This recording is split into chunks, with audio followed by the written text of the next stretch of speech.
The state of things isn't looking great. Oh. You got a problem, dude? Yeah, I got a problem. Something jogged my memory. And I remember an old take of yours. Oh, you're bringing up old takes now. But when I bring up old takes, it's like I'm digging through the trenches and I'm going through the backlog of stuff just to get you with a gotcha. Yep. Double standard. I think it's a take you will still defend. But now I'm super curious. Why do you think it was necessary to have a special counsel for the Biden document stuff? Bro, it's the president. He's the head of the DOJ. Okay. So I think that there should be some separation from his appointee and the investigation. You think that's unreasonable, bro? Yeah, so does this mean that like every single time, does this extend to like every single person then in the executive branch?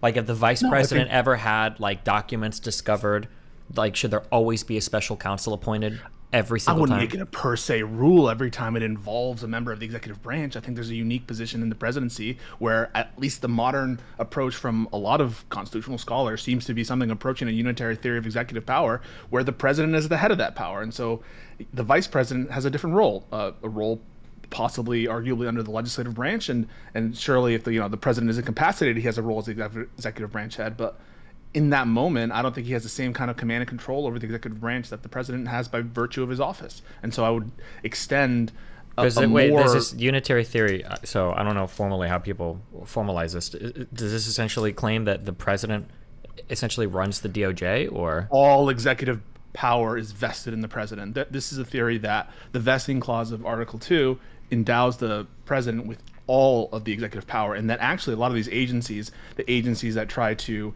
limit removability from the president's authority or that impose some kind of restriction on who can and cannot be part of a cabinet or part of an agency, that those are taking away powers from the president.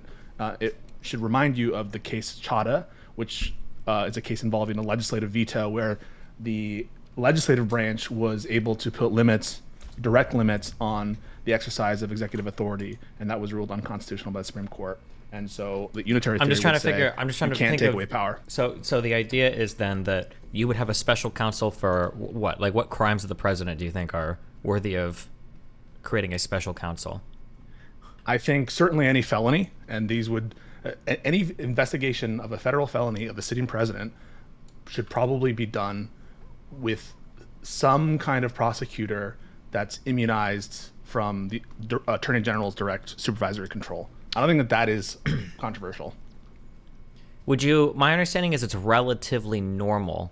I could be wrong, but I think it's relatively normal that when presidents leave office and they take a ton of shit with them, sometimes stuff gets like retroactively classified, or sometimes the archives, request stuff to put back. So should there be like a special counsel appointed at the end of every single presidency? Didn't this happen with Obama as well, where he had stuff? No, I don't think so. Back?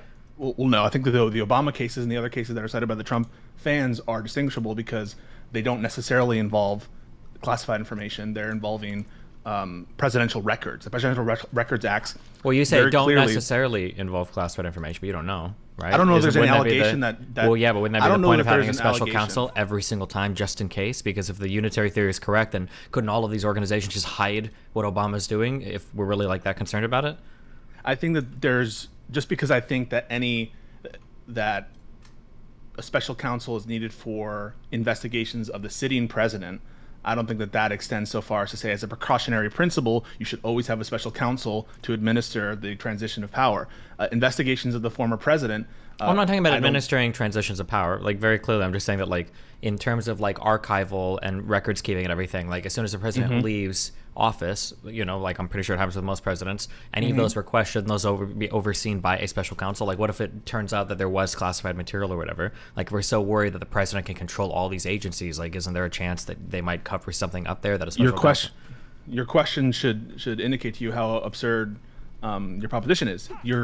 I agree, but the president is leaving office, and so no longer, by virtue of their leaving office, the same kind of reasons that would compel the appointment of a special counsel for a former president aren't there for for a current president aren't there for a former president. So I didn't actually think that it was necessary for Merrick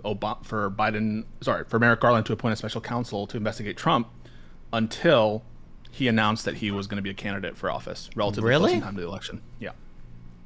It's different standards. Don't get confused. I know it's a little fast for you. I know it's a little complicated for you, but there's a president and there's a former president. Hold on. And you asked me about Biden's I special counsel. did. I'm sorry. Hold on. It's not that it's fast. It's just the idea of what you just said was unbelievably fucking retarded. You don't think that there is a huge apparent, even if it's not actual, you don't think there's a huge apparent conflict of interest from having the Department of Justice, the current sitting president, investigating crimes of what could potentially be the candidate for an next presidency or even of a past president?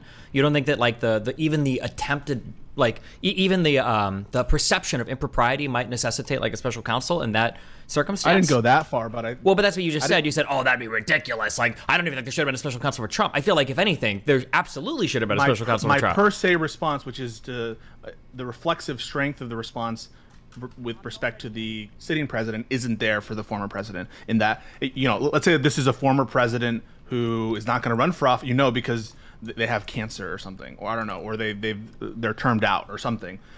Those kinds of reflexive, instantly, yes, appoint special counsel isn't there in the same way. But I don't think that doesn't necessarily means that in every case investigating a former president, you should have a special counsel. But, with Trump, I don't necessarily think that it was necessary if he didn't remain a viable political force in politics. If he just went off in the sunset. Well, hold on. Okay, because I'm in a good faith mood right now. You're lucky. Yeah. Okay.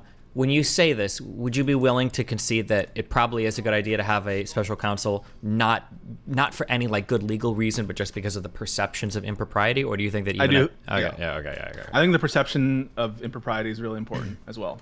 And How it's do you something think? that. Go ahead. Well, no, you go ahead. You're the one who's starting this cross-examination. True. No, I do agree that perceptions of impropriety are probably a big deal. How do you view like the relationship between the president and the Department of Justice? Because obviously there's a lot of different accusations between like the DOJ works basically under orders of the president, and other people say he appoints the head, but the DOJ is entirely separate from the president. Yeah, what do you view that as? There's a tension because on the one hand, the executive branch of the United States, just like historically the executive branch in the sense of the person who executes the laws being the king, justice derived from the king. There was no justice other than that was done by the king or the representatives. And the executive branch of the United States is incorporating a lot of the elements of British governmental systems from before it. And a core feature of the executive branch is the enforcement of laws. That's one of its like core things that the executive branch does is enforce the law. Yeah. That's de facto executive power would be prosecutorial discretion. And to pretend that the president doesn't have an intimate connection from a powers-based perspective to the operation of prosecutorial authority would be to just deny the reality and the history and the function of the executive branch. Well, when you say reality, when you say reality, history, and function, does it typically work effectively that the president can just, because this would seem to justify a lot of the theories, because conservatives generally argue a lot that like, oh, the DOJ works essentially at the behest of the president. So when the DOJ is investigating crimes, say of Trump, it's because Biden ordered it. But obviously Biden, Garland, a lot of people have come out and explicitly said multiple times. I think Biden has said multiple times, I don't know what these guys are investigating. I don't have anything to do with that. I don't even know what's going on. Or like sometimes they'll even say that like, I didn't know about it until it was announced by the media. Do you think these are just lies, or do you think that, or what do you? So the tension, the other side of the coin is, one is the reality from a structural perspective that the president is the head. The other reality is the political reality, which is that we live in a representative democracy, and the power of criminal prosecution is an awesome power that people are right to feel is bad if it's used improperly for political purposes. That's why Trump was impeached, for God's sakes. He was impeached because he was trying to use the prosecutorial authority, or at least the announcing of prosecutorial authority from another country, allegedly, and I think correctly, for a political purpose. And so people are very sensitive to that. That's the kind of stuff that was animating the revolution in the first place, with people who are being attacked because of their political positions, or people who are put in prison or not given court dates or the procedures they wanted because of their political persuasions. And so I think it's a legitimate fear, and that's why it's a good idea for, even though the president is the head, of the executive branch for there to be norms and structures that guard from his direct personal influence in particular cases, in particular matters. That doesn't mean the president doesn't have a huge say in the general enforcement patterns, and I think ought to have a huge say in the general enforcement patterns. If you run on a platform of crime, tough on crime, or if you run on a platform of we're not going to enforce as much these nonviolent offenders, that action and that policy preference should be put into action. But we have a problem with when particular cases and when particular things seem political, or when the president is meddling in specific cases. And I think the actual lived reality of the Justice Department is that there's a great deal of independence, both from the various 90 plus U.S. attorneys' offices, as well as the separate components of the DOJ that operate with career prosecutors and bureaucrats who, yes, they will take authority and they will take direction from the White House, but they're not beholden to them. And when the president tries to get too involved, you see what happens. There are people who report on it, and where there's no evidence in this case that Biden has. Yeah, I was gonna say, if anything, it feels like looking at Trump. It feels like the executive agencies seem to operate with quite a bit of independence from the president. Like on the day-to-day things he was suggesting, even though they very closely hew to his policy goals. Like, true, his goals but even though, because it felt like Trump was like explicitly trying to like change with firing Comey, appointing new heads of agencies and everything else, but it seems like at the end of the day he didn't have very much success anywhere there. And I mean, arguably these work at his discretion, right? Like these agencies. So I guess I'm kind of curious, like how does like for Unitarian losers, how do they see that? I guess, or is my perception wrong there? Yeah, go. They're I guess like to rephrase, like it feels like in a Unitarian idea, like bad meetings between somebody like Trump and Comey never happen. Like Comey should essentially be the lapdog of the president because it's his agency and he should be able to do whatever, and they're his appointees. Yeah. Okay. Yeah, that's where the hypocrisy I think comes in, where the Trump people are upset that the executive branches didn't and the agencies didn't work that way, in the sense that they were perfectly following the direction of the president, and that you had this, and oftentimes, and I think you would agree, in ways that were problematic even to us, where there were like reports that military people were purposely ignoring him or not telling him stuff that they would otherwise tell him, right? That stuff, I think there's a limit where we would be concerned, even with Trump, if it got really, really bad, maybe I can understand it. But if the agencies are specifically ignoring his directives to a point that you must be upset about that. But they would, under that theory, under that view of the executive branch and the agencies of the DOJ, Trump was the one who was prosecuting Manafort. Trump was the one that was prosecuting Flynn and everybody else, right? And Stone everyone else, and yeah.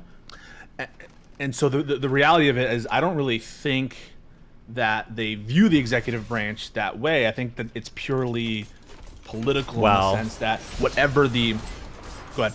I was gonna say they do believe, I think, in like in a unitary theory, but the Unitarian is behind when it's convenient. When I was gonna say the Unitarian is behind like a leftist deep state, and that's whoever is running it all the time and has like control of all the executives. Yeah, but yeah. I know so they would say like it's convenient to consider that formalistically the president is the head of the DOJ because he's the head of the executive branch, and so we're going to treat it as a Unitarian there. But whenever Trump has a failure on a policy level, whenever things don't work out, Fauci, according to them, did a really bad job. That's not on Trump. That the buck doesn't stop with him. Whenever it's the case that individuals mess up or prosecutions are happening that they don't agree with under the Trump administration, that's because of deep state, or because the executive branch is hopelessly split up and hopelessly not under the control of Trump. But they're also concerned that the bureaucracy would be under the control of someone like Biden. That also alarms them. It alarms them, the notion that Obama or Hillary Clinton or Biden could be having an influence on prosecution. They're horribly scared about that.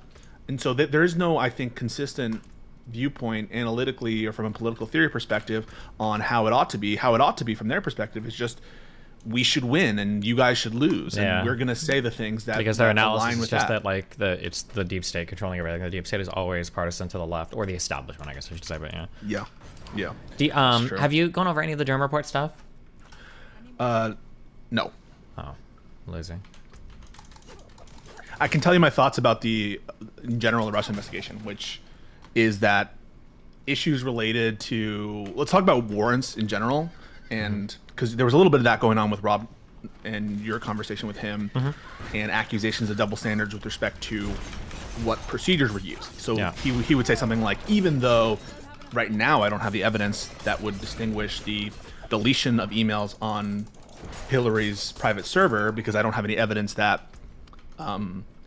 that she directed it or anyone in her command and control directed that deletion, it's still a double standard because the procedures used by and the techniques used by the prosecutors were different, such that that evidence wouldn't be elicited. And I think that for each of these procedures that we're referencing, whether that's the use of subpoenas or the use of warrants, or search and raids, you might say, there are standards for those procedures and investigative techniques, and the standard for raiding someone or searching someone's, executing a search warrant on someone's property, that's going to be probable cause that you're going to find the fruits of a crime. Warrants are not allowed just to be general warrants that, okay, we think you committed a crime, so we can just go search all of Hillary Clinton's buildings everywhere she lives. People don't realize, like, even on search warrants, you have to specify, like, a lot of stuff for a judge. Like, it's not just a blanket statement to go and, like, look wherever and find whatever and do whatever, Yeah, it's not even the case that the warrant doesn't necessarily have to say, and we're going to go in the exact drawer, blah, blah, blah, blah, blah, blah. Especially when the fruits of the crime relate to, like, computer and documents, which, they could exist on a laptop, on a computer. It's not necessarily the case that you're going to know the exact physical location where it's going to be, and that's never been the standard, but they need to be particularized, and they need to have probable cause that you're going to find evidence of the crimes committed. And so with the Trump search warrant, it's not just the case that, okay, we think we have probable cause to commit a crime and therefore we're allowed to search his Mar-a-Lago. Is that they have particularized probable cause evidence. Now, probable cause is not a super high bar, but you need to have it particularized to the given locations, and they were right about that. And so to say, well, why didn't they go and search Hillary's residences? Do you have any evidence of enough probable cause to go and search Hillary's residences for the devices that you claim still exist that are just being hidden or something? And the answer is, like, if the answer is, like, you don't know or no, then there is no double standard. If you don't have probable cause, then the search would be illegal. I think one of the things that bothers me is I always wish that, I feel like one of the most important tools we could ever develop would be the like putting people in mind machines and just, like, playing different realities for them to see how they react. I think that, like, if as many chances had been extended to Trump, if that had been extended to, like, Biden or Obama or Hillary, what do you mean? Forget about it. People would actually lose their fucking mind. I almost think I would actually look like a political hack, because I think that if Trump would have turned everything in after, like, a year, I think I would have gotten upset that there was no further action taken, because I would have been like, wait, what the fuck? But then I would have been accused of bias. I don't know. That drives me fucking insane. I'm in favor of a great deal of grace being given for people who were in authorized possession and where there is no evidence of, like, additional malfeasance that we would like say that, okay, even if he admitted and said, all right, guys, I was just having this classified information or national defense information just for the purpose of bragging and stuff, and he just said those words. If he had given it within, like, a reasonable window, I think even I would be like, okay, whatever, like, just even just me, because like, because of the that's how Democrat pilled I am, how sure. institution and norm pilled I am, that I would say that, and that grace would never be extended in circumstances, similar circumstances against Democrats. But no, given the circumstances, it's absurd to even compare this to other classification events. But yeah, I totally agree with your perspective on that, and the fact that he was given a great deal of leniency in a way that others weren't. Another thing I wanted to bring up, so you mentioned the Russia investigation. People will harp on procedural improprieties like probable cause standard with respect to the FISA warrants, which is a low bar, Well, to be to be clear, I think for the Durham report, the issue wasn't just that it's a low standard for evidence. The issue is that it did seem like there were people that really didn't like Trump that were pushing for things in an improper manner for some of those warrants. There's absolutely evidence that certain individuals were 100% not being forthcoming with the FISA courts. That is true, 100%. And that I even think that there were some disciplinary and criminal actions related to that. Not that I have. I think any one guy, knowledge. there were two charges went to court and failed, and then one worked where I think a guy faked part of an email. I think he got a conviction from the FBI, but yeah. Sure, but the thing that people gloss over is that is not the initiation of the Russia investigation. The Russia investigation initiated after the hack of the DNC emails, the release of those emails, and the intelligence from a foreign country that we're allied with, namely Australia. Thanks, Australia, who gave us intel related to Papadopoulos. That's the start of the investigation. And to say that the United States is not, that it's not a justified start of investigation for the USA to investigate the hacking of the DNC, and after learning what we learn about this guy Papadopoulos, who claims, even if he's at a bar, to have some knowledge with respect to it, that it wouldn't be acceptable for the United States to start an investigation, you're crazy. You're crazy. And that conclusion and the failure to appreciate why the investigation started and what the ends of the investigation were, which was principally to find out the scope of the interference in our election. Sure. I think that's lost on people like Rob. Yeah.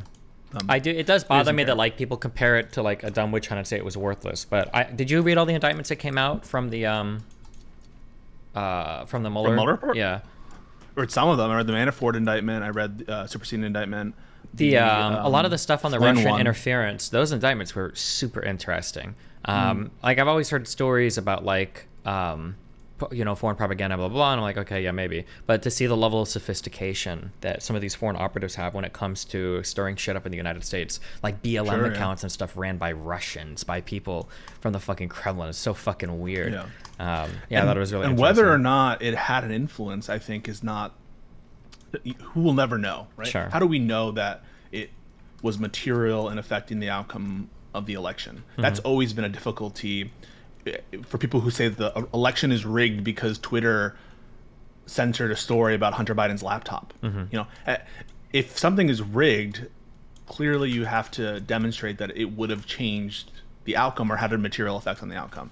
And that's why I've always disagreed with people who've said the 2016 election is not a legitimate election. That was a legitimate election. That the votes happened. There's no evidence that those votes were like improper. Or rigged or tampered or anything, yeah. And to the extent that like people were influenced by little memes and stuff, that's free speech, bro. To the extent that like people are allowed to be influenced by stuff. Sure. Now, well, careful. obviously, foreigners, foreign, the kind of activities we're talking about here do not fall into the ambit of free speech. But people, if it were domestic situations where there's misinformation oftentimes is legal. People misinform legally. I think that a lot of you probably know your favorite Twitch streamers or Twitch stars or political stars or news people who you consider to be misinforming, whether you're on the left or the right, be that Hassanabi or be that Tucker Carlson. I don't know. Everyone take their pick, right, of the people who most. Although I will say one thing that people need to be careful of. I got some drama. Oh, sure. I was going to say real quick, one thing people need to be careful of, I guess a lot of people didn't know is you cannot lie about polling or voting related stuff. So like, for instance, if I say, hey guys, if you want to vote for Trump, like go tomorrow to this location. Oh yeah, that's fraud. I mean, yeah. One thing is, just like you're not allowed to sell someone an onion with their knowledge or thought that it's like a diamond or something. You wouldn't be able to commit fraud. There are limits to speech-related adjacent things that sound in fraud, or that just because you're talking doesn't mean that you're immune from other kinds of crimes that require specific intents. So yeah. God, what were you saying? You got some drama. Speaking of, not really drama, just my cringe. I mauled in your DGG sometimes. Oh, that's good. It was the JustPearlyThings. Oh God. When she was talking to Ethan Klein of H3H3. Yeah. I'm astounded that someone has that she has a following. Yeah, she just says whatever, and it's just the most unbelievably like. It's why I get so mad when people call her a grifter. I don't think she's a grifter. I think she's legitimately like one of the stupidest motherfuckers that has like ever graced the internet. It's unbelievable. To pretend, first of all, that everything that's not a criminal procedure is not evidence-based, Yeah. it just means you don't know anything about family court proceedings. You don't know anything about civil court proceedings. Not even that you haven't even spent like 1 second just to think. Like, what if it was that way? Well, like, what would society look like if anybody could get charged with anything without any, like, just think for 1 second, you know, how stupid that is. Like, it should be defeated in your mind before even leaving your mouth, you know? Yeah. Just because the standard of proof is lower in civil cases or even in family cases, family court or, you know, child custody proceedings, things like that, doesn't mean it's not evidence-based. They're just different standards of proof. You know, our standards of proof to take your kid away is less than beyond a reasonable doubt, because beyond a reasonable doubt is the most deferential, the most amount of protection that we offer, because the criminal sanction is the most serious. Yeah. But we're willing to give big money, billions of dollars, on the basis of preponderance of evidence. Those are significant cases that are based on facts. Even in the case of like civil rape stuff, right, with Trump. Yeah, sure. So that's sort of off the bat. But even I think what's more offensive is the notion that we should take from the criminal process, that should be our denominator for the amount of physical abuse that happens in relationships. It's absurd. What percentage of domestic violence goes to a criminal court? Probably a fraction, a minuscule fraction. And of that amount, how many go to trial? That's a fraction of a fraction. And so to pretend that this is, one, an accurate denominator of the actual physical abuse that occurs in domestic situations is just stupid, because some part of your brain must realize that there's much more than is reported. And then number two, to pretend that you would want that to be the procedure, that what you want is in fact more criminal prosecutions. You want more men to be accused of abuse, and that's how you want the procedure to play out. You want to have more police enforcement against men of domestic abuse. Like, everyone knows that's not true. How many times have we see like these people and these personalities go on their YouTube channels and talk about how horrible it is that people are accused of anything, and are being conserved without any evidence, or that like it's absurd that they even have to go through the trial. Everyone knows that you're lying when you say that you want more criminal prosecutions, and that's how you want to determine these things. It seems like a total grift and not at all representative of what your true belief is, which I think, if I'm being real, is you hate women. Yeah. You don't trust women. I legitimately think for a lot of these people, that's literally just what it comes down to. It's like, I don't even think that's like a straw man. I think it's just like, yeah, hatred. If you go look at her Twitter, even like today, it's just like all like, women should never be able to get divorced. Women like always lie, like even if there's abuse. And the immediate backdowns, Stephen, the immediate backdown where it's like, all divorce should be illegal. Okay, what about it? And immediately backs out. Like, you hadn't thought about like, physical abuse? That's always the thing that I bring up, like the level 1 objections. Like someone will come into an argument like, all abortion should be illegal.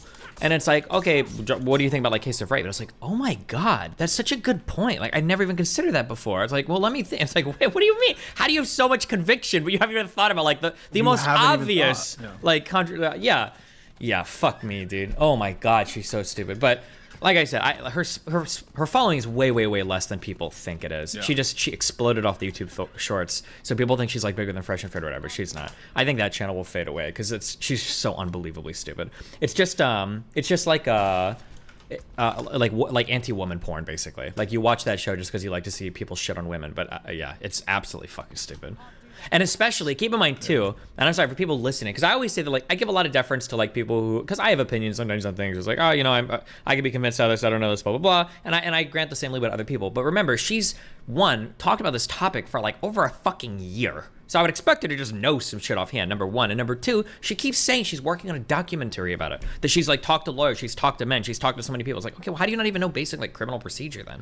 Like, yeah. It makes you question everything else they do. Yep. Another similar thing that happened was with me with Rob, was on the Hillary Clinton emails. How many times did Rob go and talk about the Reddit post that Paul Combetta made about masking emails and how that was proof positive that there was obstruction of the subpoena or whatever, and he didn't even know that the reason behind that attempt to mask those emails was because emails had been produced before where Hillary Clinton's email address had been leaked to the press, and they didn't want that to happen again.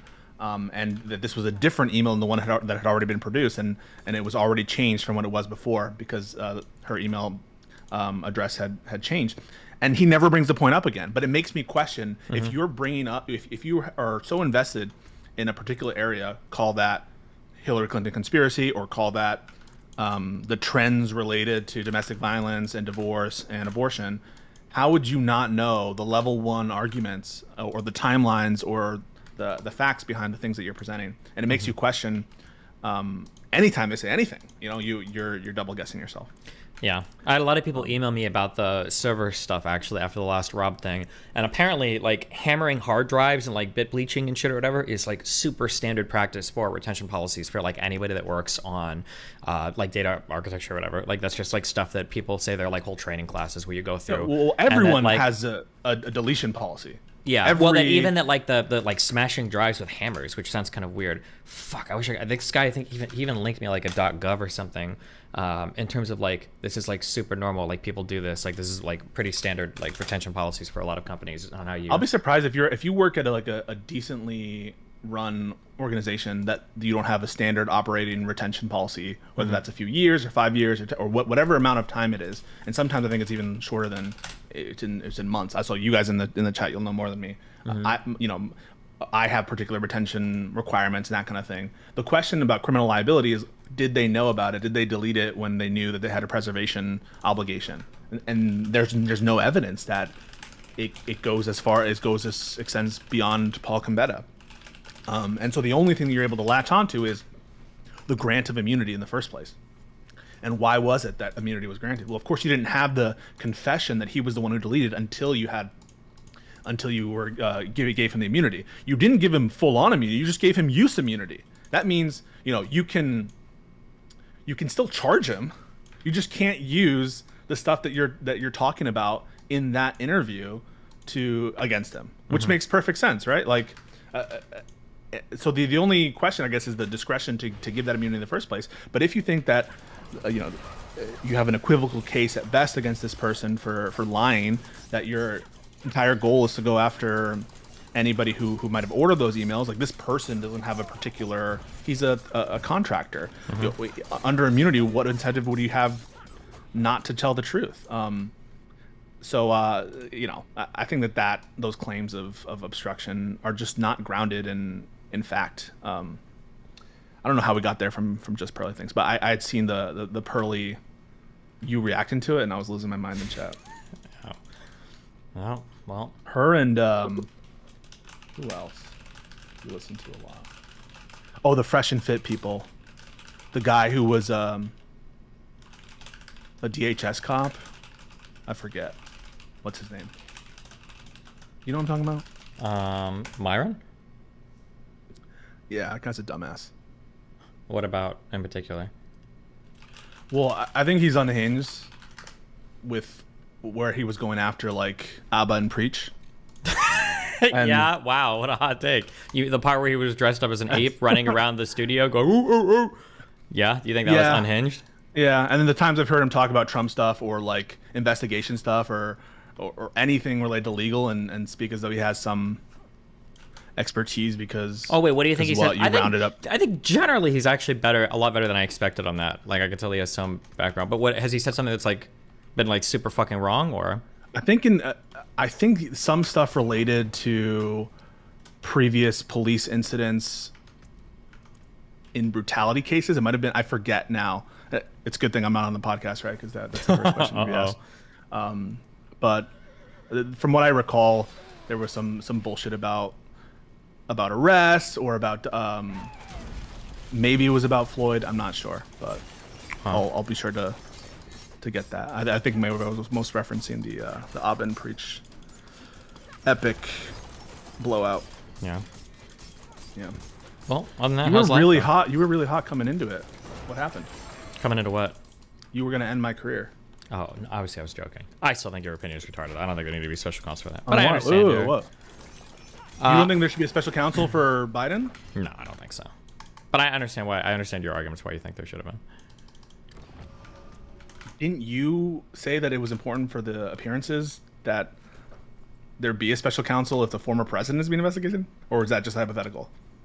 I mean, it's going to depend on the type of investigation, I think. So how about this one? Like we had just appointed a special counsel for Donald Trump in the documents investigation, and information comes out that current President Biden, while he was vice president and senator, also had documents. You think that it isn't necessary for appearances for you to also appoint a special counsel in that case? I'd say for appearances, I think it's even worse to appoint a special counsel because I think it gives the false impression that the matters are similar between the two, and I don't think they're even comparable. But you wouldn't know. That's you prejudging the investigation. You're saying that I'm going to appoint or not appoint a special prosecutor based on my perception on whether the case is similar to Trump's case. I think that's a stupid statement. Well, I mean, there's going to be some preconception, irrespective of what's happened. Even the idea that a crime has been committed is a preconception, right? So of course there's going to be some preconception. But yeah, of course, I'm going to say there's a difference preconception between like the reported facts are that somebody found a document, lawyers contacted the FBI, turned it in. I mean, I would imagine that those agencies would do some level of due diligence for that. If they feel like some impropriety happened or whatever, then maybe we'd have a different conversation. So appoint a special counsel when it gets more serious, or let's say that they uncover evidence of some big thing going on. Like I think that like if the FBI was having an investigation and they were to find, well, hold on, we don't think that Biden was fully honest with his statements, or we think that there might have been some intentionality in holding this or whatever, then it's like, okay, fuck it. At that point, then I think maybe a special counsel is okay. I think that's, yeah. But for every single potential mishandling, like special counsel, I don't think that. I don't buy that one personally. Do you think a special counsel should have been appointed? Do you think Mueller should have been appointed? Should Mueller have been appointed? Yeah, probably, right? Because that's like an investigation of like a sitting president and everything, yeah? Well, Biden is sitting president. Huh?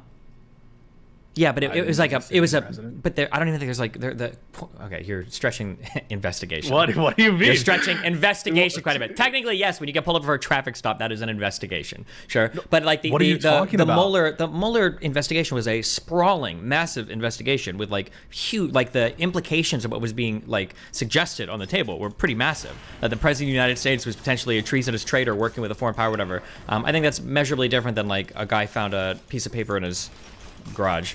But again, like I'm saying, like if the FBI would have found evidence of more impropriety, then sure, I can buy it. But yeah. Okay. So if Hillary Clinton, let's say the documents investigation had like started right before Election Day for Hillary Clinton or whatever, it was closer in time, but they couldn't finish it in time, and Hillary takes office. Do you think that the FBI should continue as it was before without any special counsel? I could see a special counsel in that case, just because of the fact that the emails were deleted. Like I can see that being a thing where it's like, oh, okay, well maybe this does need to be looked at a little bit more. So I think, if I'm being real with you, I think the distinction that you're driving home, and what matters to you is the fact that you just don't really care about the underlying classified crime, and you think that's not really serious. Well, no, I care about the crime. You just seem to care about the classified material. And it seems in the Biden case, I don't think there's like any evidence whatsoever pointing to the idea that a crime was committed there. Maybe not now, but the point of getting the special counsel is to investigate whether or not. I don't think that you should be appointing a special counsel based on your intuition about what the finding will be.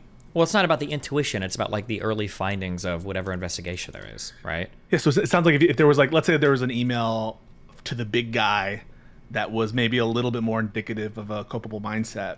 It sounds like in that case you'd be, all right, let's have a special counsel because we have that evidence that seems to be more negative for Biden. Where I think the appointment of special counsel should be more drawn on things not related to the substantive investigation and more related to the players behind the investigation, public perception, and things that are not like sort of directly linked to where the investigation you think in the initial stages is going to end up. Especially in that case, couldn't you literally? Aren't we going to be appointing special counsels literally all the time? Isn't this supposed to be like a relatively rare thing? I don't know, because now you're saying basically that like we shouldn't go based on where an investigation might lead. It should just be based on the players involved, no matter what. So anytime we think a president has done anything wrong, at this point we should just be doing special counsel after special counsel after special counsel, because you can't say ahead of time. Remember, because you're saying that we can't say ahead of time what is the likelihood that a crime was committed. It just has to be based on the players involved.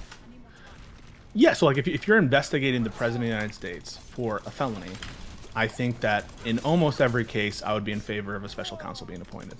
If you were already, if it's even what you're just saying there, like when you say investigation. investigating a president for a felony, it's more like accusing a president of a felony, right? No, it's like investigating one for a felony. Well, What but do you mean? it sounds like, but you're saying investigating, does it have to reach like what level? Like, let's say, for instance, somebody in Congress says, hey, like, I think Joe Biden raped a woman. Is that like, okay, special counsel time before any investigation, before any finding? No, there needs to be, there are standard, now is a Well, lot careful, of because you just said, that, like, well, you can't base it No. on where an investigation is. It just has to be players involved. Now it sounds like you're going to take my argument where you're going to say, well, If okay, the sure, it depends DOJ on, yeah. So DOJ have procedures for initiating investigations. Mm-hmm. And I don't now have instant command of what those types of investigation. There's like a full investigation and like a not full investigation. What are you laughing? Are those legal terms? I'm sorry, full investigation and a not full investigation. Okay, gotcha. There's something like that. I don't know. If someone in chat will know that. I think we probably agree. You're just being stubborn. It's going to be based on some reasonable amount of evidence. But this is like the same standard I would say. Like, Biden finds a document in his garage, turns it in. Nobody's reporting any foul play. Unless you think the entire DOJ and all of the executive is corrupted to the point where they're all going to work in conjunction to cover crime. This seems kind of silly. But hang on. We have all the elements of the Espionage Act against Biden are met except for one, right? All of I'm sorry. Wait. Say that one more time. At the time he's possessing the documents, it's after he has authorization to access them. Fair? Agree? Maybe. Those documents, by all accounts, are classified information at the least, and maybe national defense information. Okay. And some at the highest level of classification. Fair? Mm-hmm. He's possessing them in a place that it's not authorized to be possessed by all accounts. Everyone agrees that the garage is not a place where, or wherever they were, not allowed to be there. Mm-hmm. Those are almost every single element of the crime except for the willfulness state of mind, right? Okay. And so don't you think that that's enough there to be like, all right, to determine the mens rea, which is critical to whether or not this was a crime or not, we should have a special. Doesn't reach the bar for you. Like, he has all those materials. They're in an unauthorized place. He wasn't allowed to have them there. The only thing we need to determine is his mental state. If there's an email that exists that says that Biden to Obese that says, "Hey, I know that I have these classified documents here," you would agree he committed a crime, right? Yeah. And if there's any evidence pointing towards it, it's like, okay, fine, special counsel, sure. So that's the only the line between Joe Biden committed a crime and Joe Biden didn't commit a crime is whether or not there's sufficient evidence of a willfulness state of mind. Mm-hmm. I think in those circumstances, it's appropriate to get a special counsel, especially now. And now, that's just his case, and the fact that's even forgetting about Trump and his stuff. That's just, imagine that the Trump stuff that doesn't even exist. I would still be in support of a special counsel in that case, coming into election year, 100%. Okay. But now add the Trump stuff, and it just puts you over the top, I think, right? No. You still think? Do you think Merrick Garland did the wrong thing? Yes, I don't think there's any reason to appoint a special counsel. No, I don't understand. I understand your argument. I'm fully unmoved and completely uncompelled for it. So what would it take for you to agree that there was some evidence of like impropriety, that something like a crime was committed? You mean some evidence of his See, willfulness? You think you'll play Daisy again at some point? Well, that's what makes it a crime, yes. So, yes. You're appointing a person to investigate that. You're appointing... So... No, hold on. You don't appoint a person just to find any evidence. You appoint a person to discover more evidence to potentially bring charges, but you can find evidence before that person has been appointed. If there was any evidence pointing to foul play, then fine, sure, do a special counsel. But I don't think that, like, the idea that there might, just because of the players involved, remember, that was the standard you gave me. You said the players involved make it such that, like, a special counsel ought to be immediately appointed. So I'll grant that to you. If the DOJ starts an investigation of the sitting president for a felony, I think in almost every case there should be a special counsel or some independence from the attorney general. I don't think that's absurd.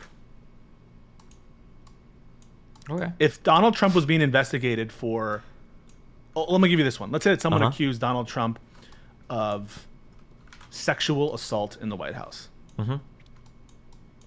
Would you want a special counsel to investigate that while he was in office? I think it And would. let's say I for think- whatever I reason think- it fell I think under the DOJ's. I think it would depend on. It would depend on the gravity of what we was have. being said. Let's say that we know we have an. Well, yeah, evidence that we can use a real have life tape. example for the Tara Reid Yeah. stuff. Do you think a special counsel should have been appointed for Tara Reid's accusations on Biden about the finger rape 30 years ago? I don't think that there was an investigation started about that. So answer no, right? Yeah, Well, but do you think there should be a have been because predicate- she was accusing him of rape and there are players involved and I it's don't a think that felonious thing, right? I don't think that. Sorry, I just want to be clear. I don't Yeah. think that a third-party accusation is enough to appoint a special counsel. I think the DOJ deciding to open whatever the term is for a full investigation. I think it might actually be a full investigation. That if you were at the position where you're staffing a matter to, establish or not establish the criminality of a sitting president, under those circumstances, not under the mere accusation of a third party, but under the circumstances where the DOJ for itself thinks that the investigation is warranted, at that stage, I think a special counsel would have been warranted, don't you? You just don't think Tara Reid is credible. Well, But yeah, no, imagine I don't, that but like the I person don't. were more Yeah. credible. Like imagine that it was Christine Blasey Ford who was making the allegation as opposed to Tara Reid. Mm-hmm. What about in that case, special counsel? I think it would depend on not pre-trial, pre-investigation. I think it would depend on the substance of what some of like early investigation finds, I think. Otherwise, it just seems so insane to me that like. Well, but actually, I mean, like, in a way, I think even procedurally, I think you agree with me because for the DOJ to even begin an investigation, there has to be some sort of like investigation or whatever, right? It's very differential, and I agree that the DOJ has a lot of. But like, if your own DOJ is saying an investigation is warranted, based on the quantity of evidence that exists, then I think that's enough. I'm not sure what the limit of that is, and like whether or not I would put an objective limit to the amount. Like every case is going to be a totality of circumstances assessment about the amount of evidence that exists, and it's going to be very deferential to DOJ. But if your own DOJ is coming to the conclusion that an investigation should be had about the president, whatever that predicate is, I think once they make that determination. Well, hold on. When we say, we have to be a little bit more clear when we say investigation too, right? Because like I said before, like investigation can literally be, like when you get pulled over for a traffic stop, an officer is conducting an investigation, right? A Department of Justice criminal investigation by the FBI. Was there a Department of Justice criminal DOJ. investigation opened on Biden and Pence? Yeah, there is. Are the results to that concluded, or Pence is a declination decision. what does that mean? They're not going to charge the boy. And what is where's the Biden thing at? It's pretty mum, but my sense is they probably won't charge either. Should there have been a special counsel for Pence? That's a good question. I feel like you're drumming up a lot of special counsels here. I think I think it's a pretty good. Okay, here's someone who I know has information. I am going to answer your question. I was going to say, what your easy answer, you should have just said no because Pence isn't the president, so it doesn't matter, Stephen. That doesn't meet my Well, qualification. no, because my justification for Trump having a special counsel has to do with the fact that he's running a viable. again. Oh, true. political Pence is thing. running again. Yeah. True. Yeah. Yeah. So I think that the answer to that. It's a tough question. You put me in a bind, but I think that the logic of my answer is probably yes, right? Yes. Which is, I understand where the fear of a big ratchet is, but I think that these incidents are rare enough that. How many that special it's counsels important. have the Republicans had over the past like 4 years for people? Was the Durham report, was that done via a special counsel? Do you know? Yeah, he was a special counsel. Okay. How many have the Republicans done? Trump. Is there anyone else? I don't know. Somebody in chat mentioned that Republicans have done a ton of special counsel in the past Mueller 4 and years. Smith, I think. Okay, gotcha. So here are the types of investigations of the DOJ: initial leads, preliminary inquiries, and full investigations. Mm-hmm. I got that from someone who has familiarity with it. Nice. So if you get a full investigation, I think it's fair. I think that's fair. Okay. Yeah. How's life going for you? Anything fun happened recently? Good. The smoke, bro. Remember the smoke? Oh, you weren't there for that. It was like happened? hell on earth. Oh shit, that's Smoke right. from yeah. Canada, bro. Damn. It How was many in my, days did that like- last for? 2 or 3, 2.5, I think. I was inside the whole time, and I could taste it. And it People was were actually a saying little that Yeah. I was saying like I think like the unhealthy air limit is like 400 particles or whatever, and it was like 800 or some shit for you. It was like unbelievable. Pretty bad. It was coming into my apartment, and there was like a few minutes where I was like breathing heavy and like not doing anything, just like lying down. Damn. But you should still come and move here. Yeah. Fucking Canadians, dude. Let's do it. You don't like Canadians much, do you? You're having a lot of problems with them, huh? Am I? Wait, which other Canadian? I don't know. I'm just maybe making things up. Oh. Okay. I mean, Canada sends Yeah. a lot of their Jordan Peterson, Steven Crowder, all came from Canada, so. Do you have you talked to Steven Crowder? No, it's too big for me. Those guys don't like to debate. Maybe someday though. I feel bad that your debate with Jordan Peterson got canceled. I had a debate with you mean Michaela Peterson, right? No, Jordan Peterson. I heard that you had a big debate scheduled and something else came up. Oh yeah, I had to do a report instead. Yeah, that happens, you know. Yeah. You kind of lied to your whole audience. Yeah, maybe someday I'll get it. Nobody will believe it when it happens though. I don't know. I think that that wasn't justified. But I'll let you go if you're not in the mood to get peed on. Okay, I love you, buddy. Be careful. Yeah. Have a good one. Bye.